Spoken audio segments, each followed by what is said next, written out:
दोस्तों आज हम शाज़ैम फ्यूरी ऑफ गॉड मूवी को एक्सप्लेन करने वाले हैं। शाज़ैम 1 2019 को रिलीज़ हुई और वो बहुत ही कामयाब रही थी। पार्ट 2 भी अच्छा है। यहाँ डीसी वालों ने काफ़ी कोशिश की है कि ऑडियंस को एंगेज रखें, लेकिन जॉन विक 4 इससे कहीं ज़्यादा अच्छे से चल रही है। दोस्तों आज हम सिर्फ फ़ोटोज़ के साथ एक्सप्लेन करने वाले हैं, क्योंकि फ़िल्म ज़्यादा बिजनेस तो कर नहीं रही और वार्नर ब्रोस गुस्से में है और सबको स्ट्राइक्स भेज रहे हैं। इसलिए इनके गुस्से से बचने के लिए हमें सेफ पैसेज के साथ ही जाना पड़ेगा। मूवी शुरू होती है एथेंस सिटी के एक म्यूजियम से। यहाँ हम एक छड़ी देखते हैं जो पार्ट 1 में शाज़ैम ने ही तोड़ी थी। इस छड़ी में बहुत पावर्स हैं। म्यूजियम में 2 ग्रीक सोल्जर्स आते हैं जिनके चेहरे पर सोल्जर्स के हेलमेट हैं। स्टाफ उन्हें रोकता है, लेकिन वो शीशा तोड़कर वो छड़ी उठा लेते हैं। वो दोनों फीमेल्स हैं जिनके नाम हेस्परा और क्लेप्सो हैं।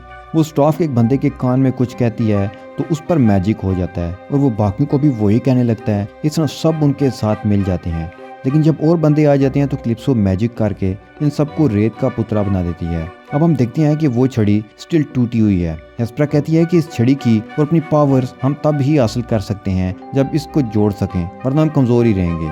अब हम मूवी के हीरो शाज़ैम को देखते हैं जो कि एक डॉक्टर को अपनी स्टोरी सुना रहा होता है कि कैसे मैं बच्चा था और एक ओल्ड मैन ने मुझे पावर्स दी और फिर मैंने बुरी ताकतों से फाइट की और अभी लोगों की हेल्प करता हूँ, लेकिन मुझे ज़्यादा अप्रिशिएट नहीं किया जा रहा। वो डॉक्टर कहता है कि आप अपने दिमागी इलाज के लिए आए हैं, लेकिन मैं बच्चों का डॉक्टर हूँ। तो शाज़ैम कहता है कि मैं कौन सा बड़ा हूँ, मैं भी तो बच्चा ही हूँ। जैसा कि हम जानते हैं कि शाज़ैम की फैमिली में 5 बहन भाई हैं और 2 मुंह बोले पेरेंट्स रोज़ा और विक्टर। टीवी पर देखते हैं कि एक ब्रिज गिरने वाला है जिस पर बहुत से लोग हैं।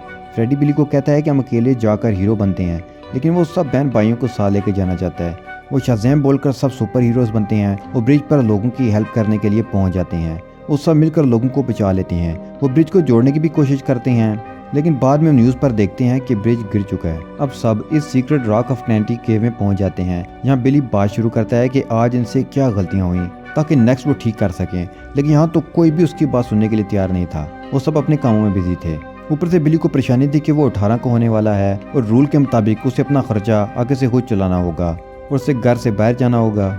मैरी ऑलरेडी 18 की हो चुकी थी, उसे खर्चा मिलना बंद हो चुका था। अब बिली की बारी थी। वो घर छोड़ने का सोचकर उदास था। अब सीन शिफ्ट होता है खुदाओं के देश में जहाँ देवता रहते थे। हेस्परा और क्लिप्सो वहाँ आती हैं और बूढ़े शाज़ैम से मिलती हैं। ये वही जादूगर है जिसने बिली को पावर दी थी। वो कहता है कि ये छड़ी तुम लोगों के पास कहाँ से आई? ये छड़ी तो दरवाज़ा थी यहाँ से ज़मीन पर जाने का और वहाँ से यहाँ आने का। वो उस पर मैजिक करके अपने कंट्रोल में कर लेती हैं और उससे छड़ी जुड़वा लेती हैं, लेकिन उससे होश आ जाता है। वो उससे तोड़ने की कोशिश करता है, लेकिन वो उससे छड़ी ले लेती हैं, लेकिन वो छीना झपटी में उसे खुरच लेता है। स्कूल में फ्रेडी देखता है कि एक नई स्टूडेंट एन आई है। उससे कुछ बुली लड़के तंग करते हैं तो वो उसकी हेल्प करता है। वहाँ एक टीचर आते हैं और वो लड़के भाग जाते हैं। एन खुश हो जाती है और फ्रेडी को सुपर हीरो बोलकर चली जाती है। अब हम जादूगर बूढ़े को देखते हैं जिसने छड़ी से एक पीस नाखन में खरीद लिया था। वो उसकी मदद से बिली से बात करने की कोशिश करता है, लेकिन बिली तो ख्वाब में वंडर वुमन के साथ डेट कर रहा है। लेकिन अचानक से वंडर वुमन की बॉडी पर उसी बूढ़े जादूगर का सिर आ जाता है। ये सीन बहुत ही ज़्यादा फनी था। यहाँ वो बूढ़ा जादूगर बहुत फनी नजर आ रहा है। वो पूछता है कि तुमने छड़ी क्यों तोड़ी? अब वो दोनों बहनें हेस्परा और क्लेप्सो मुसीबत बंद कराएंगी, तुम्हें दुनिया को बचाना होगा। बिली की आँख खुल जाती है। वो सीधा फ्रेडी के पास जाता है और सब बता देता है। तो वो कहता है कि हमें सब बहन भाइयों की मीटिंग बुलानी होगी। वो इस रॉक ऑफ एटर्निटी में बैठे हैं और इस बारे में बात करने लगते हैं।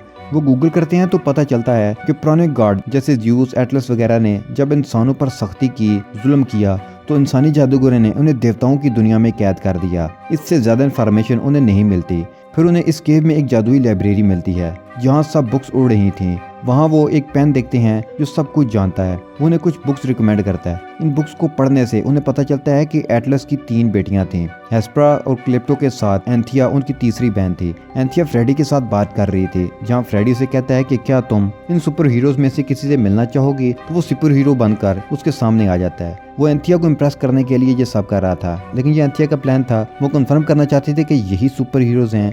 तो उसकी सिस्टर्स हेस्परा और क्लिप्सो भी आ जाती हैं। हेस्परा के पास एलिमेंटल पावर है और क्लिप्सो के पास बर्बादी की ताकत, एंथिया के पास सुपर ह्यूमन स्ट्रेंथ। ये तीनों चाहती थी कि एक ट्री जो कि खुदाओं के देश को चलाता था, जिससे ये स्टिक बनाई गई थी, वो अब खराब हो चुका है। वहाँ बंजरपन की वजह से वहाँ उग नहीं सकता, तो वो इस ट्री को दुनिया में लगाएं। लेकिन इन सुपर हीरोज के होते उनका ये ख्वाब पूरा नहीं हो सकता था। सुपर हीरोज आते हैं, लेकिन हेस्परा वहाँ एक बहुत बड़ी शील्ड बना देती है जिसके अंदर या बाहर कोई भी नहीं आ सकता। फ्रेडी को बूढ़े जादूगर के साथ कैद कर दिया जाता है। वो कहता है कि कुछ करो, यहाँ से हम निकलें, लेकिन जादूगर कहता है कि यहाँ से निकलना मुश्किल है। अब फ्रेडी की बहन भाई स्टीव की मदद से उसे एक जादुई मैसेज भेजते हैं। वो मैसेज उन तक पहुंच जाता है जिनमें वो कहते हैं कि फ्रेडी को छोड़ दो, हम तुम्हें अपनी ताकतें दे देंगे। डील डन हो जाती है, लेकिन वो फ्रेडी और जादूगर को एक तहखाने में फेंक देते हैं जहाँ एक ड्रैगन होता है जो आंखों में देख कर डर पैदा कर देता है। वो दोनों मरने वाले होते हैं कि एंथिया वहाँ आ जाती है और उन्हें बचा लेती है। एंथिया उन्हें एक सीक्रेट डोर का भी बताती है कि जहाँ से वो जमीन पर जा सकते हैं। हेस्परा डील के लिए शाज़ेम के पास आती है। शाज़ेम कहता है कि तुम्हें पावर्स क्यों चाहिए। वो उसे कहती है कि इन पावर्स पर हमारा हक था जो कि अब तुम बहन भाइयों के पास है, हमें अपना हक चाहिए। और उनकी फाइट होने लगती है। वो इन सबको बेबस कर रही थी क्योंकि उसके पास ज़्यादा पावर थी, लेकिन शाज़ेम उसे काबू करके रॉक ऑफ एटर्निटी में ले जाता है। लेकिन शाज़ेम ने यहाँ गलती कर दी थी, उसने उल्टा उसी की हेल्प कर दी थी। वो यहीं तो पहुंचना चाहती थी। वो अब लाइब्रेरी की तरफ जाती है और वहाँ रखा सेब उठाकर देवताओं के देश वापस आ जाती है। वो उस पर मैजिक करके उसे गोल्ड कलर का कर देती है। बूढ़ा जादूगर और फ्रेडी ये सब देख रहे थे। वो दोनों इस सब को चुराने का प्लान बनाते हैं और फ्रेडी कामयाब हो जाता है। लेकिन फ्रेडी से वहाँ आवाज़ पैदा हो जाती है और सबको उनकी इस चोरी की खबर हो जाती है।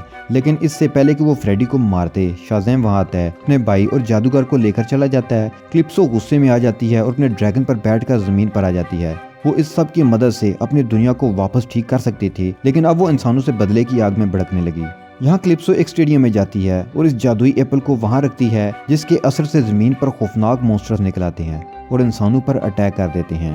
बिली बैटसन ये देखकर घबरा जाता है कि मैं अकेला कैसे इनका मुकाबला करूंगा, मैं तो कमज़ोर हूँ। तो जादूगर उसे बताता है कि मेरी सारी ज़िंदगी की ताकतें तुम में हैं, तुम्हें चुना गया था, इसलिए तुम कमज़ोर नहीं हो सकते। तुम बहादुर हो और अक्लमंद भी, तुम पहले ही साबित कर चुके हो, इसलिए अब हिम्मत करो। तो बिली ये सुनकर मोटिवेट हो जाता है। यहाँ क्लिप्सो ने हेस्परा और एंथिया को भी धोखा दिया था, इसलिए वो दोनों उसकी टीम से बाहर हो गई थी। अब अकेली क्लिप्सो ही दुनिया को तबाह करने के लिए अपने शैतानी अमल जारी रखे हुए थी। शाज़ेम हेस्परा के साथ टीम अप कर लेता है। वो उसे राज बताती है जिससे वो शैतानी अमल रुक सकता था। नेक्स्ट सीन में हम देखते हैं कि ड्रैगन फ्रेडी और एंथिया पर अटैक करने वाला है। शाज़ेम आकर उन्हें बचाता है और अब ड्रैगन उसका पीछा करता है, उस पर आग उगलता है, लेकिन शाज़ेम फिर भी फाइट करता है और बचता बचाता उस स्टेडियम में आता है जहाँ क्लिप्सो अपना शैतानी जादुई अमल कर रही थी। वो गोला जिसने शहर को घेर रखा था अब कम होने लगता है। इस गोला से कोई भी एनर्जी बाहर नहीं जा सकती और जादुई स्टिक सारी एनर्जी एब्जॉर्ब कर सकती थी, लेकिन ज्यादा एनर्जी की सूरत में बड़ा ब्लास्ट भी हो सकता था। तो शाज़ेम वहाँ जाता है, ड्रैगन उस पर आग फेंकता है, वो छड़ी उसे भी एब्जॉर्ब कर लेती है और बाकी एनर्जी भी एब्जॉर्ब करने लगती है। क्लिप्सो को कोई क्लू नहीं था कि ये क्या हो रहा है, और जब छड़ी काफी एनर्जी एब्जॉर्ब कर लेती है तो फिर बिली शाज़ेम बोलता है और बहुत बड़ा ब्लास्ट होता है। इस गोले के अंदर जो भी था सब मारे जाते हैं। बिली खुद भी मारा जाता है, लेकिन वो शैतानी अमल रोक लेता है। शाज़ेम को देवताओं के देश में सुपर हीरो की तरह दफना देते हैं। फ्रेडी जादूगर से पूछता है कि क्या किसी भी तरीका से हम इसे जिंदा कर सकते हैं। तो जादूगर कहता है कि इस छड़ी की मदद से, लेकिन यहाँ कोई देवता नहीं बचा। तो वहाँ वंडर वुमन की एंट्री होती है। वंडर वुमन ज़्यूस की बेटी थी, आदि इंसान और आदि देवी।